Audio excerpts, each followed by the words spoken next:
ഇന്ന് വളരെ ഹെക്റ്റിക് ഷെഡ്യൂളാണ്. ഇന്നത്തെ ബിസിനസ് ഏതാണ്ട് 6 നിയമങ്ങൾ ഫിനാൻസ് ബിൽ ഇവിടെ പാസ്സാക്കേണ്ടതുണ്ട്.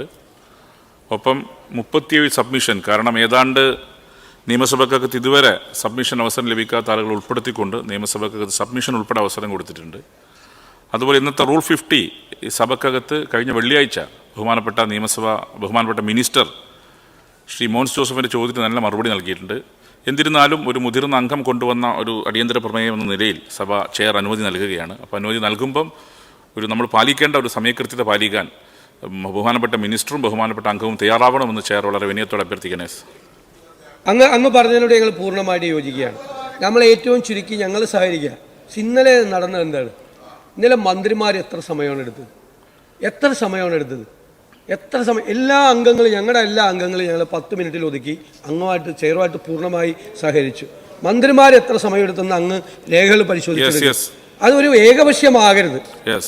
അതുകൊണ്ടാണ് ഞാൻ പറഞ്ഞത്. ഞങ്ങൾ ഇന്നും റൂൾ 50 ഞങ്ങൾ പൂർണ്ണമായി സഹകരിക്കാം. ഞങ്ങളെല്ലാം ഇത്രയും ബില്ലുകൾ ഏത് പ്രതിപക്ഷം സഹകരിച്ചിട്ടുണ്ട്? ഒരു ദിവസം ഇത്രയും ബില്ല് വന്നിട്ട് ആ ബില്ലിനോട് പൂർണ്ണമായി സഹകരിച്ചാൽ ഞങ്ങൾ BSCയിലും ഈ ഹൗസിലും ഇതുപോലെ ഒരു കാലത്ത് ഒരു പ്രതിപക്ഷം സഹകരിച്ചിട്ടില്ല. അതുപോലെ ഞങ്ങൾ സഹകരിക്കുകയാണ്. Order rule 50.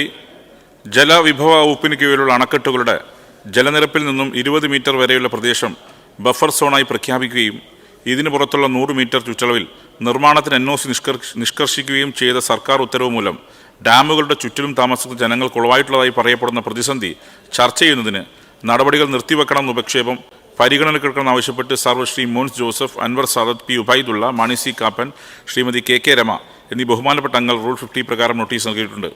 ബഹുമാനപ്പെട്ട ജലവിഭവ വകുപ്പ് മന്ത്രി ഇതിലെ സമയകൃത്യത പാലിച്ചുകൊണ്ട് സംസാരിക്കും.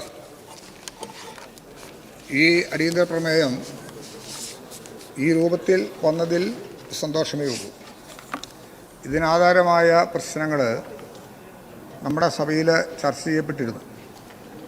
ആദ്യം ചോദ്യോത്തര വേളയിൽ ബഹുമാന്യനായ മുതിർന്ന അംഗം ശ്രീ സണ്ണി ജോസഫാണ് നിയമസഭയിൽ ഇതുമായി ബന്ധപ്പെട്ട ആശങ്ക പങ്കുവച്ചത്.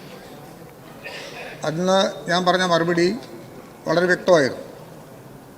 എന്നാൽ തുടർന്ന് ഡിമാൻഡ് ഡിസ്കഷൻ നടന്ന സമയത്ത് ബഹുമാന്യനായ MLA ശ്രീ മോൻസ് ജോസഫും ഈ വിഷയം സഭയുടെ ശ്രദ്ധയിൽ കൊണ്ടുവന്നു. അന്നും ഞാൻ മറുപടി പറഞ്ഞു. പക്ഷേ മറുപടി കേൾക്കാൻ ഭാഗ്യം മോൻസിനുണ്ടായില്ല എന്നുള്ളത് ഖേദകരമായി പോയി. അവർ സഭ വിട്ടിറങ്ങിപ്പോയി എന്നുള്ളത് കൊണ്ട് അതറിയാൻ ഒരു പക്ഷേ കഴിഞ്ഞു കാണില്ല. ഇതൊരു ആശയക്കുഴപ്പത്തിൻ്റെയോ ആശങ്കയുടെയോ നിഴലിൽ നിൽക്കേണ്ട സബ്ജക്റ്റല്ല.